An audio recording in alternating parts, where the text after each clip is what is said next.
Bismillahirrahmanirrahim.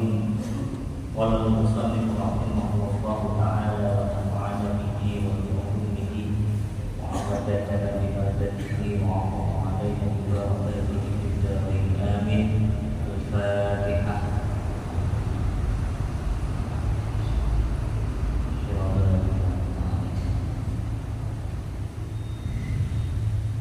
Melanjutkan kajian subuh kita pada pagi hari ini, di mana kemarin kita sudah membacakan beberapa hadis yang berkenaan dengan had atau hukuman bagi peminum minuman keras, dan juga penjelasan tentang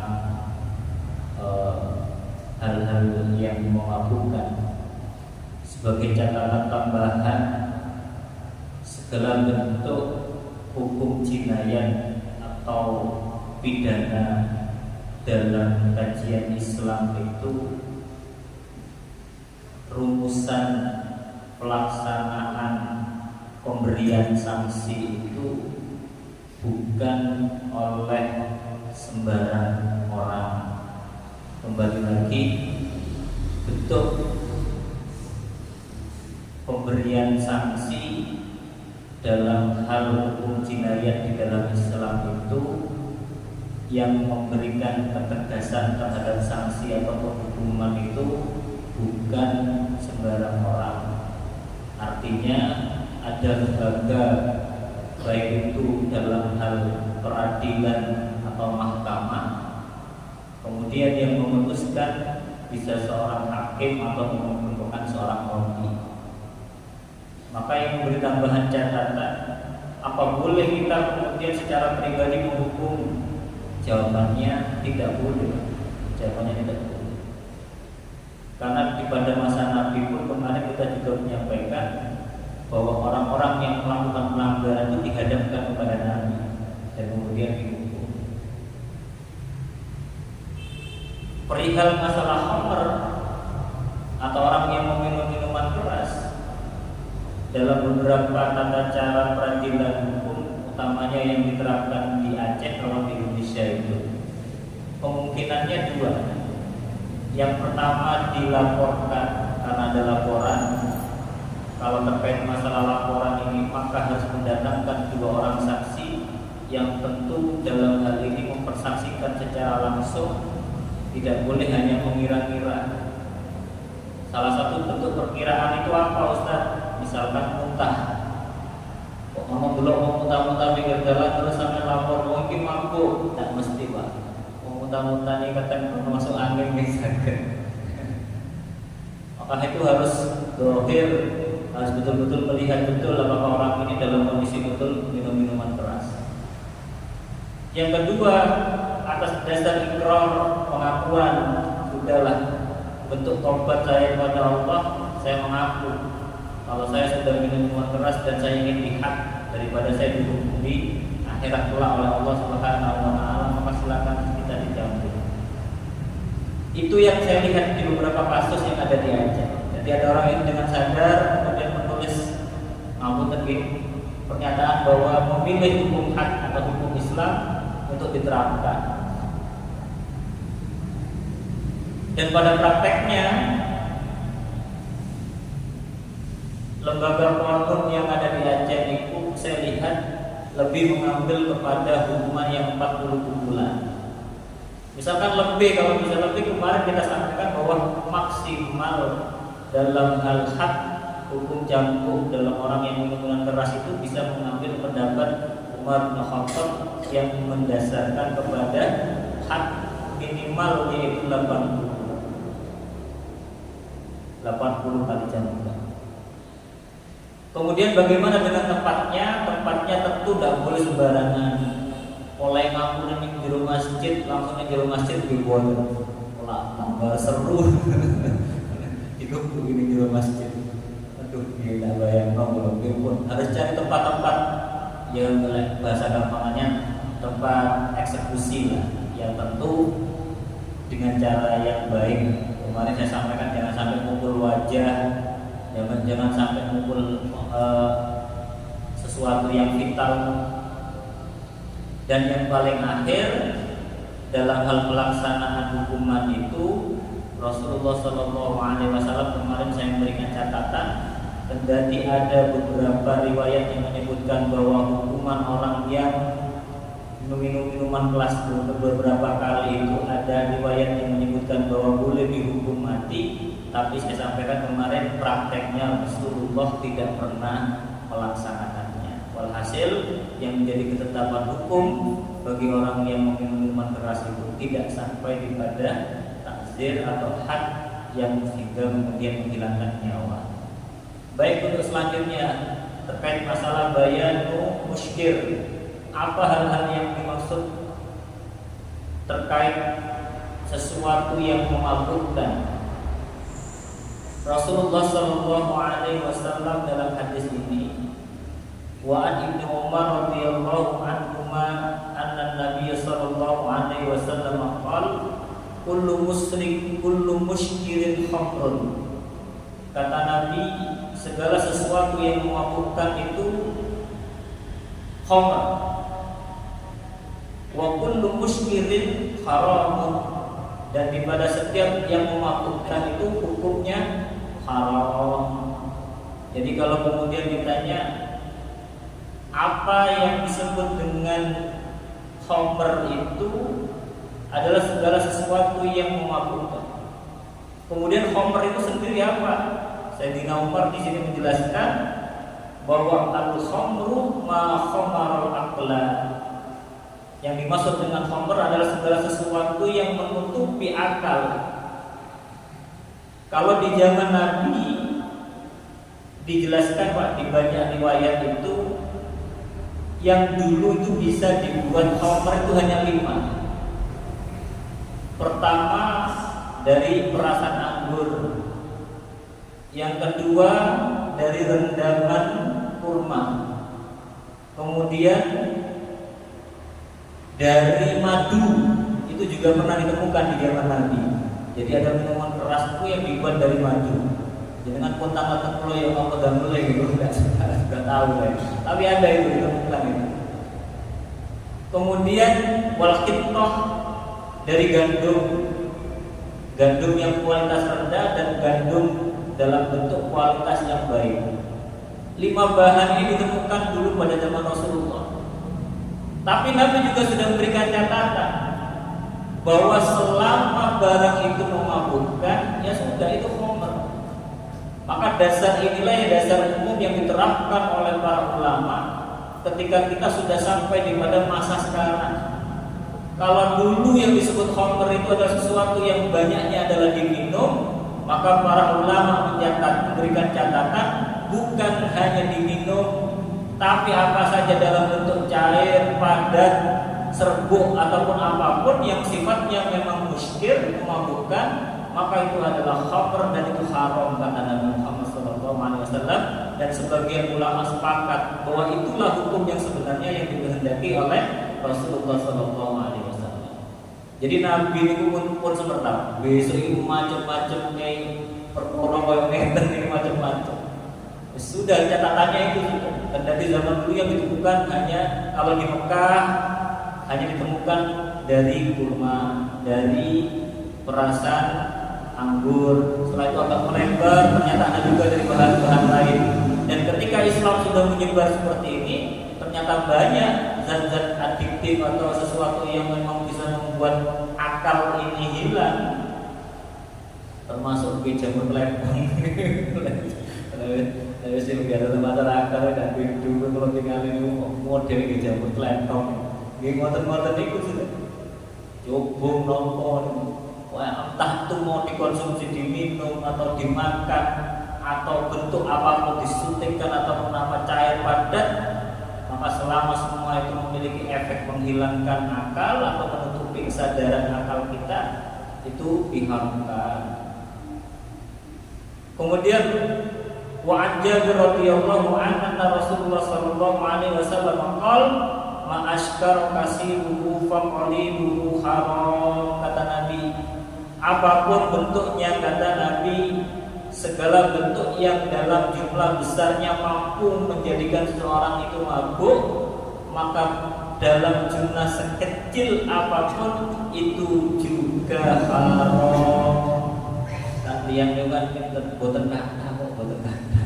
Iki sampe mau titik. Kula boten mabuk, lha sampe mau. Buktine napa lek diombeni sak kiri gen yo mabuk kan maksudnya sing hal-hal sing sifatnya kok ngoten niku.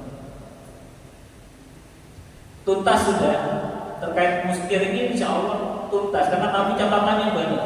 Jadi kita sebagai umat Muhammad selesai ketika memandang segala sesuatu yang sifatnya memabukkan, bahaya sudah. Bahkan untuk selanjutnya di hadis ini di kitab ini ada hadis yang diriwayatkan dari Ummu Salamah radhiyallahu an Nabi sallallahu alaihi wasallam tentang apa? Bahwa innallaha lam yaj'al shifa'akum fi ma harrama 'alaikum. Ada juga kasus di mana suatu ketika khamr itu dijadikan media untuk perobatan. Maka Rasulullah mengatakan innallaha lam yaj'al shifa'akum fi ma harrama. Kalau ada betul pengobatan dari sesuatu yang haram, kata Nabi, sesungguhnya Allah tidak pernah menurunkan syifa atau obat itu dari sesuatu yang haram. Sudah titik sudah. Jadi kalau ada orang yang ngampun tadi, kok lorong boleh obat cek ngampun tadi hukumnya rotok, ngeten-ngeten tadi. Putalah. Gusti Allah itu boten maringi obat sing hadatannya dari sesuatu yang haram. Bahkan dalam riwayat lain Rasulullah sallallahu alaihi wasallam sa'ala Nabi sallallahu alaihi wasallam adil khamrin yasna'uha lid-dawa. Lebih spesifik di hadis ini bahwa Rasulullah ditanya memang betul bahwa khamr itu digunakan untuk obat. Faqala, kemudian Nabi Muhammad sallallahu alaihi wasallam bersabda, "Innaha laysat bid-dawa walakinnaha ad-da'." Istilah dari Nabi kon dadek khamr iku obat. Khamr iku dudu obat, malah tentang penyakit terus iki. Wis talah, mudaratnya lebih banyak.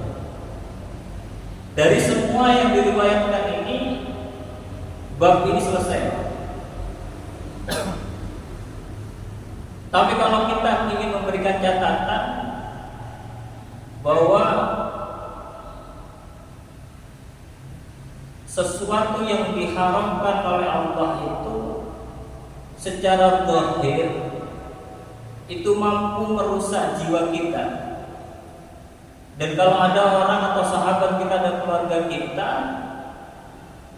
yang kemudian diuji oleh Allah dalam kondisi sakit, kemudian dalam bentuk keterpaksaan dan luar biasa, kemudian ada yang menyarankan untuk berobat dengan sesuatu yang haram, ini pergejolakan antara bagaimana iman, ujian iman dengan kondisi badan. Saya sering mengatakan obat terhebat itu adalah ketenangan. Kok sakit ngoten? Ketenangan itu oleh sebagian dokter ngapunten. Obatnya sak mandi-mandi sak api-api obat kan.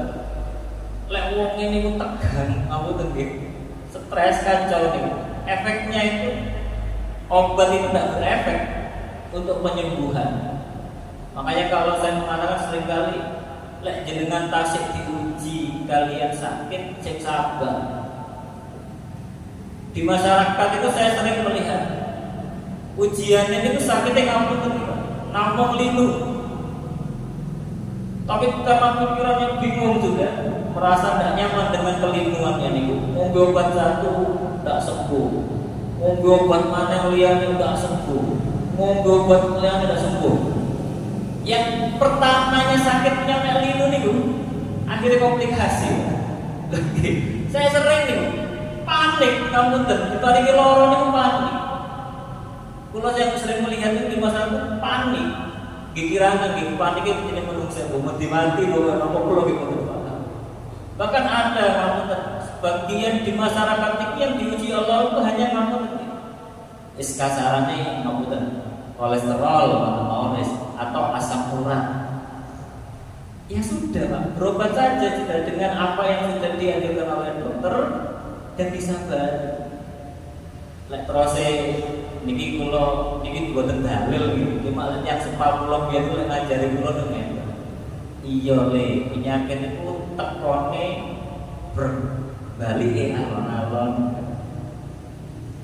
Sing sabar. Dan itu sampai saat ini itu betul Pak, saya praktekkan betul. Itu memang ketika kita betul diberikan oleh Allah ujian dalam kondisi sakit, ya sudah, kita jalani saja maupun hal-hal yang sifatnya memang bentuk ikhtiar kita. Fa insya Allah perlahan sembuh. Nopo malih nggih ngapunten, kadang niku lek sing obat sing bener. Wadang itu obat yang macam-macam juga. Mari ngombe obat tinggi, ngombe obat tinggi. Mari obat tinggi, ngombe obat tinggi. Ngapunten, boten selesai obat yang satu, boten selesai ngapunten penyakit yang satu, nambah penyakit yang lain. Akhirnya komplikasi dan kula sering melihat niku.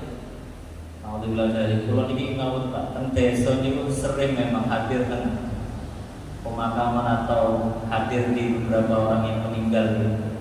Awalnya gini orang itu tapi tidak sabar diureti, akhirnya infeksi, titanus, meninggal dunia. Di menjenil wis tepak di loro untu iki ini enak mangan Pak niki ono loro untu. Kamu tuh enak mangan iki sing sabar sabar. Intinya sabar, sadar, ridho, terima. Dengan ngomong tau kan Ustaz Safarul setelah kondisi bagaimana kesehatan saya. Tapi yang membentuk mindset saya di ini pun tahu. Sabar, sadar, ridho, terima. Oh penyakit itu ke Gusti Allah kata dia apa kemali kalau ono neloro ya pesan Gusti Allah. Anak kita diberikan kesehatan, memang insya Allah juga qadarullah karena kemampuan atau kehendak Allah. Maka mindset di dalam hati saya itu ketika mau ujian sakit datang itu yang sering saya sampaikan adalah sabar, sadar, ridho, terima.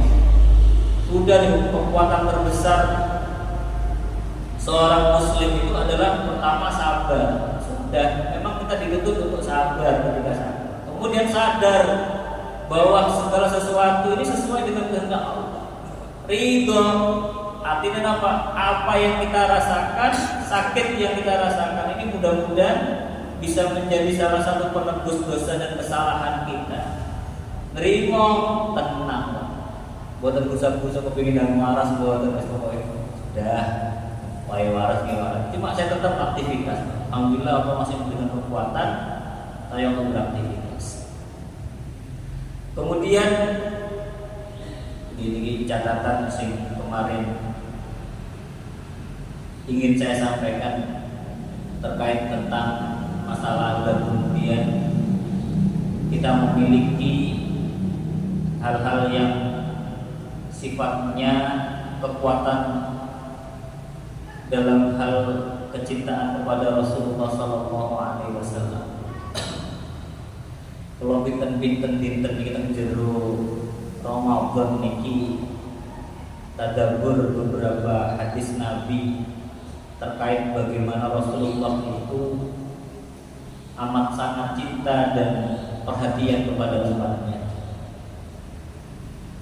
Terbukti pertama ketika nanti di mahsyar salah satu keistimewaan Nabi kita Muhammad SAW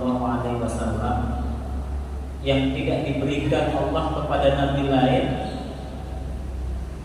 Di dalam riwayat itu disebutkan bahwa utitu khawatima suratul Baqarah. Rasulullah itu diberikan sesuatu yang tidak diberikan oleh Allah kepada Nabi lain dalam bentuk Nabi diberikan hadiah di pada akhir surah Al-Baqarah. Apa bentuk hadiah Allah kepada Nabi? Yaitu di pada ayat Rabbana la tu'akhidna in nasina aw akhtana. Ya Allah, kalaupun nanti umatku melakukan kesalahan dan kehilafan dalam kehidupan ini pun sampai diadab gitu. Jangan sampai disiksa dan diadab umat saya kalau seandainya mereka melakukan kesalahan atau kehilafan dalam kehidupannya. Yang menjadi kabar gembira ketika munajat Nabi Muhammad SAW kepada Allah ini, Allah dengan tenang dan dengan senang menjawab, qala na'am, iya Muhammad, iya sejawab. Kalau sering ngomong uang niku sakit tenang dalam beragama,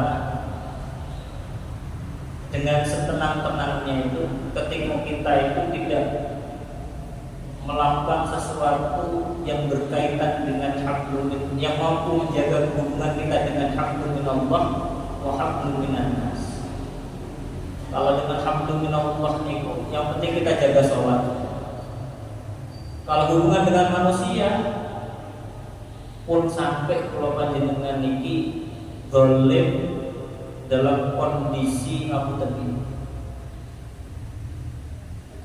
Kalau bahasa ini kan apa sih paling enak? Urip niki pun sampai mateni dia. Itu kalau hubungan dengan sesama manusia. Rabbana la tu'akhidna in nasina wa akhtana rabbana wa la tahmil 'alaina Rabbana wa la tahmil 'alaina isran kama hamaltahu 'alal ladzina min qablina. Kemudian jangan pernah ya Allah kau samakan umatku seperti umat terdahulu ketika mereka melakukan kesalahan masuk dengan azab. Lekor sampai wae wonten niku berat banget. Bangsa niki dono lupute saking salah. Dan itu Allah Subhanahu wa mengatakan qala ta'ala. Iya sudah. Maka saya mengatakan kalaupun seandainya Allah tidak memiliki banyak harapan kepada manusia, maka sesungguhnya Allah Subhanahu wa taala akan menghentikan bayi yang lahir. Lais menungso wis putus asa dengan manusia, maka hal pertama yang akan dilakukan oleh Allah akan menghentikan bayi lahir. Karena apa? Karena sejatinya dan kados ayat-ayat yang dibaca Rasulullah SAW kemarin saya tadi diganti oleh Allah. Umat niku teman-teman niku diganti oleh Allah. Mursal tidak karu-karu diganti oleh Allah. Selesai. Umat terdahulu niku ngoten. Tingkah pola tidak bener sikat gitu. Terus ganti umatnya. Tapi insyaallah umat Rasulullah SAW niku boten. Maka itu yang selalu saya berikan catatan. Ayo sebanyak apapun dosa kita, kesalahan kita, Allah masih berikan kesempatan kita untuk menjadi pribadi yang baik. Selama matahari masih terbit, terbenam dan kemudian terbit lagi. Kalaupun kita menyadari bahwa kita tidak mampu mengendalikan hawa nafsu kita, godaan dalam kehidupan kita, maka yang perlu kita sadari ada Allah yang sejatinya adalah tempat di mana kita kembali. Kekuatan inilah Pak yang kemudian tentu menjadi sesuatu yang bentuknya Rahman dan Rahim.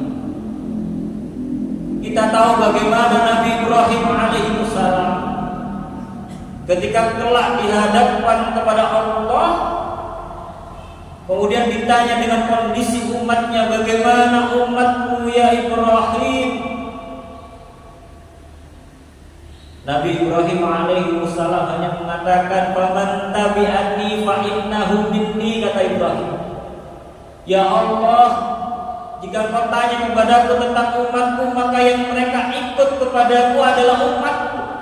Faman asani fa innaka ghafurur rahim. Maka jikalau ada orang yang bermaksiat tidak ikut kepadaku, karena sesungguhnya Engkau adalah Zat yang Maha Pengampun lagi Maha Penyayang.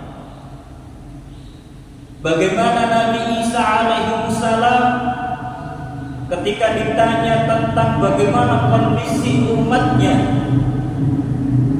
Nabiullah Isa alaihissalam hanya bisa mengatakan, in tu'adzibuhum fa innahum ibaduk. Ya Allah, jika kau tanya tentang hambaku, jika engkau ingin mengadabnya, silahkan, karena itu hambamu ya Allah. Fa in taghfir lahum fa innaka antal azizul hakim. Dan jikalau engkau ingin mengampuni mereka, maka engkau lah Zat yang maha mulia lagi maha bijaksana. Jawaban dua nabi ini ketika ditanya tentang umatnya, mereka menyerahkan seluruhnya totalitas kepada Allah. Mau mengadab silakan, mau mengampuni silakan. Tapi apa yang dijawab oleh Rasulullah SAW tentang ditanya tentang umatnya, Rasulullah hanya mampu mengangkatkan tangannya serta menangis dengan mengucapkan, ummati, ummati, ummati, kata Rasulullah SAW. Ya Allah, jika Engkau bertanya tentang umatku, maka sesungguhnya yang Kau pandang adalah aku, karena sesungguhnya mereka itu adalah umatku ya Allah. Umat yang Rasulullah faham bahwa lisannya bisa berdosa, matanya bisa bermaksiat, telinganya bisa melakukan kesalahan, tingkah lakunya bisa melakukan perbuatan dosa. Tapi harapan pembelaan Nabi di hadapan Allah Subhanahu wa taala, jangan kau pandang kesalahan mereka, karena mereka adalah umatku, kata Rasulullah sallallahu alaihi wasallam. Bentuk konsekuensi syafaat Rasulullah sallallahu alaihi wasallam kelak di hadapan Allah Subhanahu wa taala. Kalau lagi ningali ngeten niki, Allah tahu betul, Nabi Muhammad tahu betul bagaimana tingkah pola kita. Kita manusia yang penuh dengan dosa, kesalahan, kealpaan. Kita manusia yang setiap detik kita belum tentu melakukan kebaikan, tapi kesalahan sudah pasti ada. Dan kesadaran inilah yang kemudian menjadikan tangan Nabi menengadah dan air mata beliau mengalir. Ummati, ummati, umat. Mereka itu umatku ya Allah. Mereka itu umat, mereka itu umat. Jikalau kemudian mereka melakukan kesalahan, maka maafkanlah. Maka itulah yang kemudian dijawab oleh Allah Subhanahu wa taala di dalam hadis ini dengan mengatakan, idhab ila Muhammad, pergilah engkau Ibrahim, sampaikan kepada Muhammad kenapa dia menengadahkan tangan dan menangis. Inna sanurdika fi ummatika wa la nasudika. Tenang Muhammad, kata Ibrahim, Allah Subhanahu wa taala tidak akan menjadikan beban bagimu atas kesalahan-kesalahan dan dosa umatmu. Maka insyaallah ulama menjelaskan Allah akan mengampuni umat Muhammad sallallahu alaihi wasallam. Pembelaan yang luar biasa yang dilakukan oleh Nabi kita Muhammad sallallahu alaihi wasallam. Masih beratkan lisan kita, hati kita untuk tersambung kemudian kepada junjungan Nabi Muhammad sallallahu alaihi wasallam. Kita itu Pak, kalau melihat orang cerita cara sukses itu begini, cara bahagia itu begini, cara untuk meraih keberhasilan itu begini. Tapi bagi kita umat Islam, kita sudah disampaikan bahwa cara kesuksesan dan keberhasilan kita adalah ketika kita mampu tersambung dengan cinta Allah dan cinta Rasulullah Muhammad sallallahu alaihi wasallam. Sudah itu saja yang dipegang dalam kehidupan ini. Fa insyaallah, segala bentuk kesukaran, kesulitan yang kita hadapi akan mendapatkan pertolongan dan diberi kemudahan oleh Allah Subhanahu wa taala. Kendati namun di dunia tidak, tapi saya yakin Pak insyaallah pertolongan itu akan datang ketika kita kelak begitu menghadap kepada Allah di akhirat nanti. Itu saja mangutan di kesempatan Ramadan yang penuh hikmah ini yang bisa saya sampaikan. Mudah-mudahan tak seluruhnya bisa mengambil hikmah. Utamanya Ramadan ini sudah masuk kepada asrul awakhir, 10 terakhir. Semoga Allah memberikan kita kesehatan, kekuatan iman. Aku tak kasih sakit kowe. Kalau tangan-tangan Ustaz diajak kalau sakit gila tiket kita kan rubuh. Ini mudah-mudahan kita diberikan kesehatan, kekuatan seluruhnya, dan mudah-mudahan Allah Subhanahu Wa Taala senantiasa menjadikan kita ma'unah dan berikan kita bimbingan dan keselamatan di dunia wa dunia wal akhirah. Amin ya rabbal alamin. Al-Fatihah.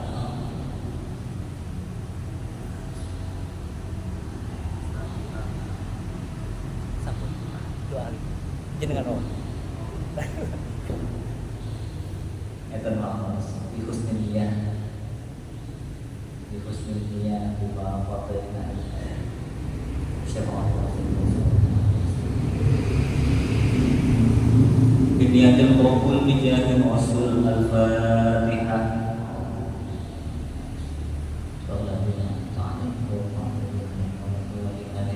Mohon maaf atas segala kesalahan dan kekurangan. Kurang lebihnya mohon maaf. Assalamualaikum warahmatullahi wabarakatuh.